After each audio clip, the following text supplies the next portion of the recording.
This is Lisa from Mobile Tech Review, and this is the Surface Laptop 3, the 15-inch edition, so that's something new. There's always been a 13.5-inch edition, but for those of you who wished it to be just a bit bigger screen, all that sort of thing, well, here it is for you.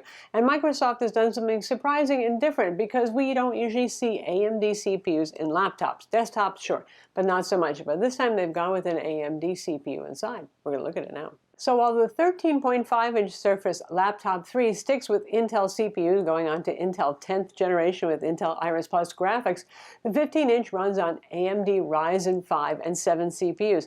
Now these are slightly tweaked versions, the Microsoft Surface edition of these CPUs.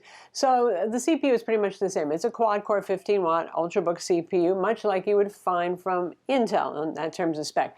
So their integrated graphics, which is sort of like their version of Intel Iris Plus or Pro graphics, that sort of thing, well, that's a little bit tweaked. You get one more compute core for both the Ryzen 5 and the Ryzen 7. So the Vega 9 has 9 compute units, and the Vega 11 that goes with the Ryzen 7 has 11 compute units. So there's that. Pricing, as always with Microsoft, it's not cheap. It looks temptingly affordable when you look at the base model. It's $11.99. That gets you the Ryzen 5, but only 8 gigs of RAM and 128 gigs of storage, which isn't enough for most people anymore on a laptop. So that's $1,200 there.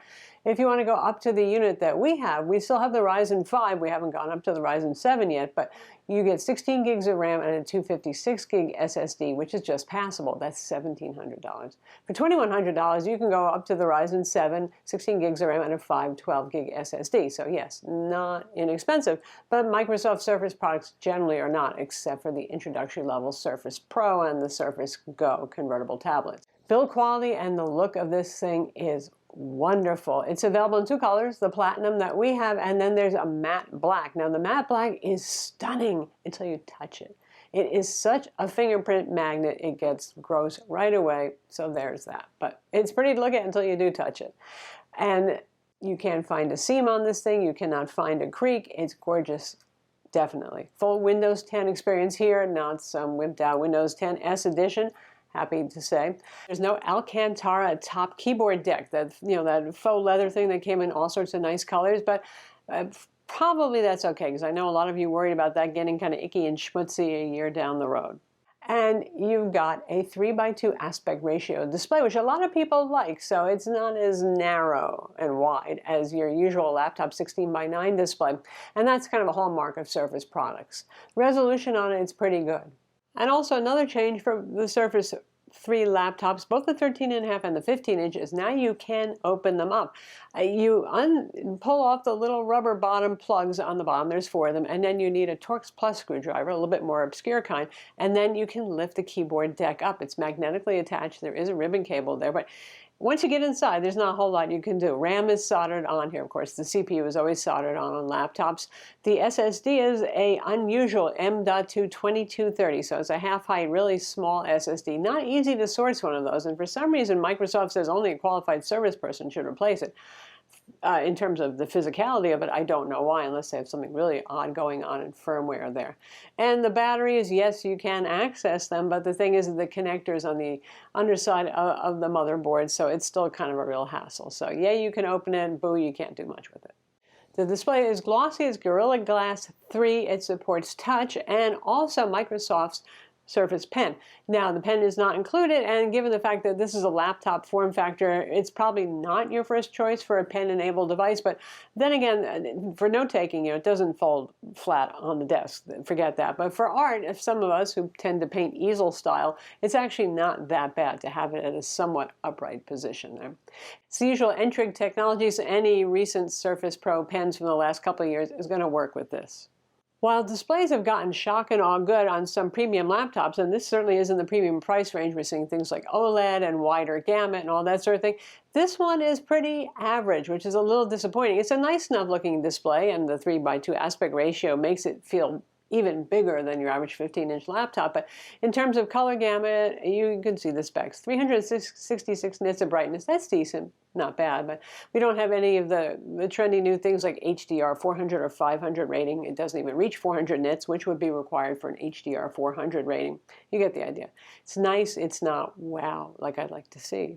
Neither are ports on this. For a 15-inch laptop, one of the things you would expect to see is a healthy selection of ports. You get one USB-A port. You get one USB-C port that does support display out. It does not support Thunderbolt 3 in this price range. It should have Thunderbolt 3.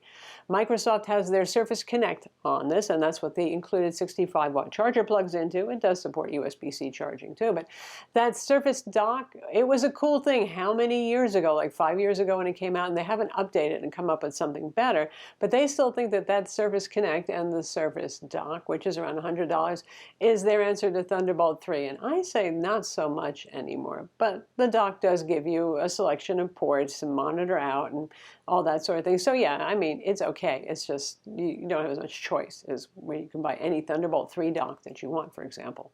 There's a headphone jack. There is no micro SD card slot. Sorry, content creators, going to carry around a card reader. So how's performance? You don't see Ryzen CPUs very often in laptops. Mostly they're in the desktop space. In terms of performance for the CPU, again, we have the Ryzen 5, and there's also the Ryzen 7. This kind of mimics Intel's Core i5 and i7 lineup. It's not bad. It actually is about up to snuff with Intel Ultrabook CPUs from the Skylake edition, so Intel 8th gen CPUs. Not so much for the new 10th gen ones that have more cores, more horsepower, Intel Iris Plus graphics. That's about on par with our Vega 9 APU, which is what they call their kind of integrated GPU that comes along with the CPU in their Ultrabook form factor. So performance there is decent on synthetic benchmarks. For graphics, you can see the benchmarks that are running on screen right now.